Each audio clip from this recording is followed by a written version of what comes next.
He was a humanist, a psychologist. He understood human behavior, teen behavior, adult behavior.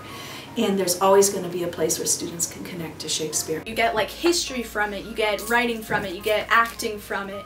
So you learn so much from it because, you know, you get the different views of how life was back then, but then you see like comparisons between that and modern day society. I think that Shakespeare stands alone in terms of his ability to play with language. Obviously there's the important pieces of if any of these kids want to understand allusions in other literature, if they want to understand the derivation of where lots of language comes from that we use today.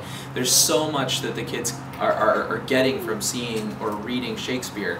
And you see kids over the course of going through Shakespeare, some of them get that, where they'll realize the enormity of the accomplishment of what he's done with language. And I think that that's a crucial piece for kids to have. He brings up people and love and conflicts that we still see today, and people can relate to it, and people can only really relate to it when they see it on stage.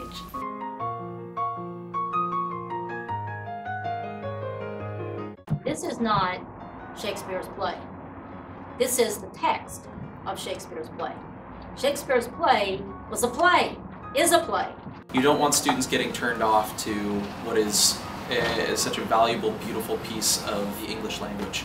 And I think that it's giving the kids the play and sending them home is a great way to turn them off to Shakespeare. When I read a play just like in class, I feel I have trouble understanding everything that's going on because, of course, it's not meant to be read. If you read it in English classes, it's kind of dull and it needs to be spoken. When you read a play, you don't get the entire picture because plays are written to be seen, and there's a lot of work that is up to the actors to kind of translate the message that the play has for you.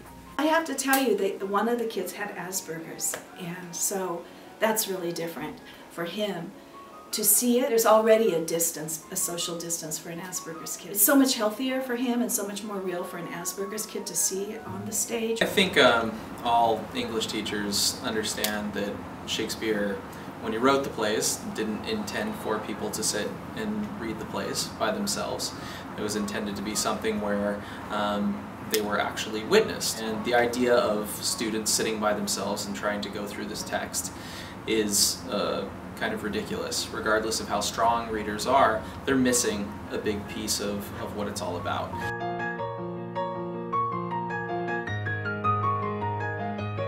If you're seeing it live, you can see the reactions that people are having to what is being said. You can see them actually acting stuff out.